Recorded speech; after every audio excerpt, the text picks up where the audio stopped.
Alrighty, folks, at the end of the day, I have to break the news for you. There's a skill that a lot of you poo-poo on, talk down on, think dirty of, that it is actually a part of your everyday existence. We're going to have this conversation with Mr. Brian Adamson. How you doing, buddy?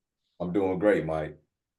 So you and I help a lot of people. We coach up a lot of people. We have education, we have programs, consulting, all of that. Hmm. Education is one part of it. But there's this thing that we do every day Hmm. that is a vital element. And I don't think a lot of people understand or give it the respect it deserves. You brought this up, so I'll let you share it with the audience. What are we talking about? I will argue, and I mean argue with y'all in the comments today that right after education, as a real estate investor, sales is the most important skill that you need to have as a real estate investor if you want to be successful, directly following you going out getting educated. I actually think sales is probably the number one life skill you should have for anything, hands down. You're selling your significant other, you're selling your kids, you're selling your boss, you're selling. It just is a part of everything. And most people run away from it. Oh, sales is dirty because you guys think everything's a used car sales. It's just not how it works. It's a lot more Exactly. than that. Exactly. Exactly. Yeah. First of all, sales, I think, gets a bad connotation because most people are trying to convince people to buy something, Mhm. but that's not sales. Me trying to convince you to do something based off of how it benefits me is not sales, Mhm. right? That's almost manipulation. And I think that's why most people have a bad taste in their mouth regarding sales. We all been to timeshare Yeah. sales presentations, right? Um, but sales should be persuasion. Right. I'm giving you additional context to persuade you to do a thing that you already want to do.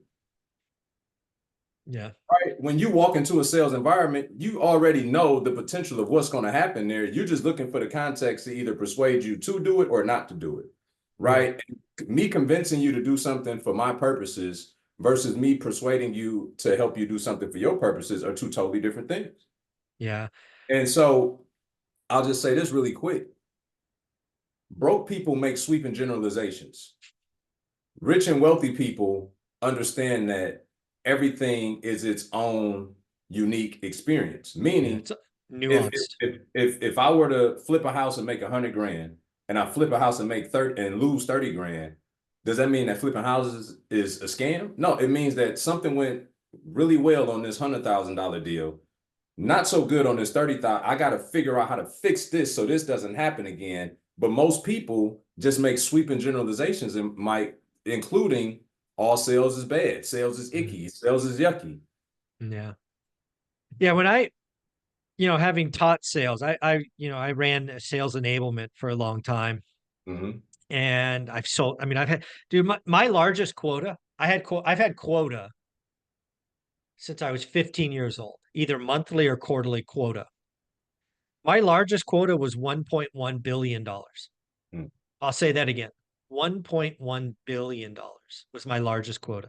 Mm-hmm. It was a worldwide goal for a top five software company. I own that number. I could not individually impact a single dollar.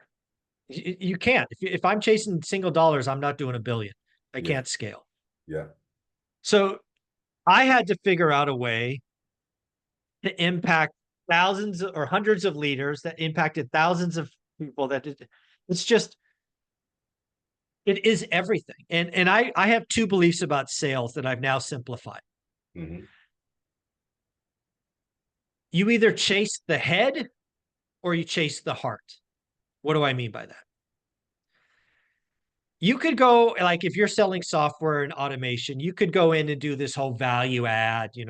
I can help you save 5 hours a day. 5 hours a day times $100 is $500, and that's selling the head. That's math. Hmm. What I've seen in the world is there's about 15 to 20% of the people that lean that way. So I would not do that. It's just not, the pool's not enough. You have to chase the heart. You have to find that thing that's important. Are you having to stay at work longer because this process is error prone and blah, blah, blah? Have you missed baseball games and football practice, cheer, whatever? Have you missed your band recitals, whatever it is? If you can find a way to move the heart, the head will follow. So that's 100%. one thing I believe. Yeah. The other one I believe, as individuals, you are either selling aspirin or vitamins. What do I mean by that? Aspirin solves a unique pain in a short time right now. Vitamins is some future promise of do this for X amount of time and good things will happen. Trust me when I say it is a much easier to sell aspirin than vitamins. Yes, sir. So those are my kind of core beliefs. And you can break that down on anything. Yeah. Heart, head, aspirin, vitamins. Those are kind of big beliefs of mine. Yeah, I echo those sentiments. I teach that you need to get them to focus on the payoff, not your product in pieces.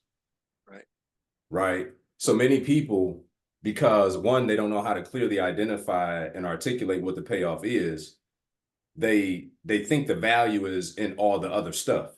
So for instance, if you're raising capital and you're trying to sell your investor on the idea of partnering with you, and you get fixated on, how many times you notify them throughout the week, the fact that they got your personal number and can call you anytime, that's not what they want. That's more work, right? They want you to clearly articulate and show them how you get them from A to Z in what time frame, and specifically what's going to be their return and result of it, right? And going back to your other point, Mike, people buy for one reason and one reason only. And that reason is because they feel like it. So your job as the salesperson is to create an environment to make them feel like buying what you're selling. And so if you're very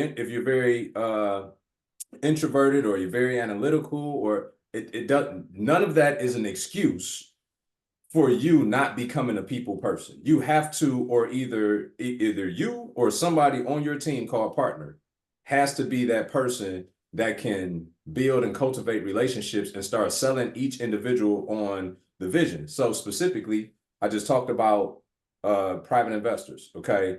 You have to be able to sell your contractors.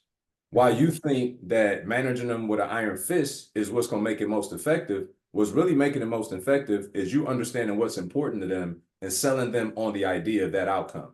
Whether that be that you got 2 more deals stacked up right behind this one, whether that be that there may be some incentive bonus in result of them finishing on time or beforehand. You have to understand what makes everybody tick, because people buy for one reason and one reason only, because they feel like it. The real estate agent has to understand why is it that they need to devote time to go and scour the internet and pull out deals for you, rather than just hit this button and send you 1,000 of them a day like they do any other 90% of the other people they talk to. What separates you from them, right? Yeah. Your property management company, what makes your part of their portfolio more important for them to manage than you? You have to understand, to Mike's point, what is important to people, because most people, unfortunately, as investors, we're leading in with everything that's important to us.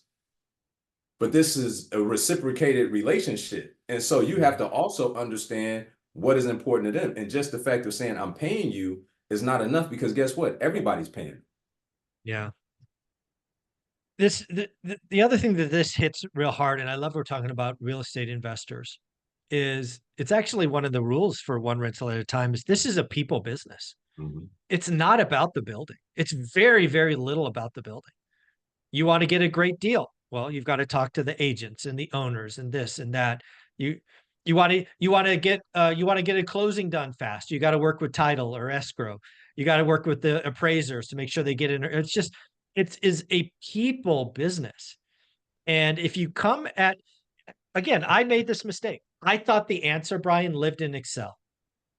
That's where I was comfortable. That's where I thought the answer was.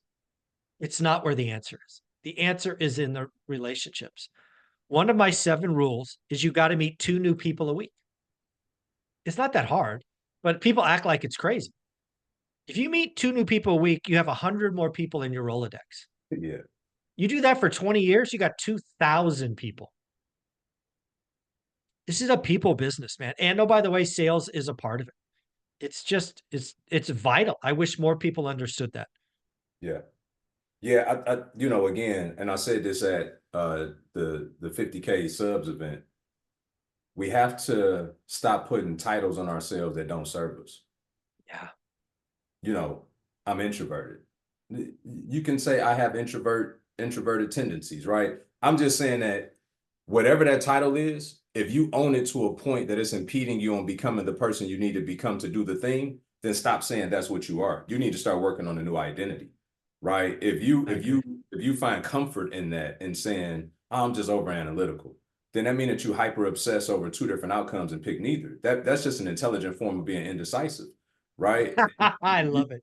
You know, I'm a perfectionist. You're just a sexy dressed up version of a procrastinator. So like if you can't own that and be successful. So the stuff that Mike and I are telling you is that whatever idea that you've had about sales, you have to understand that number one, there'd be no economy if there wasn't sales. Like zero economy. Like Zero. at some point, that boss of yours called entrepreneur sold a product or service to somebody that now gives you a job. Sales is the bloodline of the economy. Okay. Amen. And you are just as much a participant, whether you like to acknowledge it or not. Absolutely right. Brian, you're amazing, man. I love this topic. Where can people follow you? Brian Adamson official on YouTube, Instagram, and everywhere else. There you go. Thank you, buddy. Yes, sir.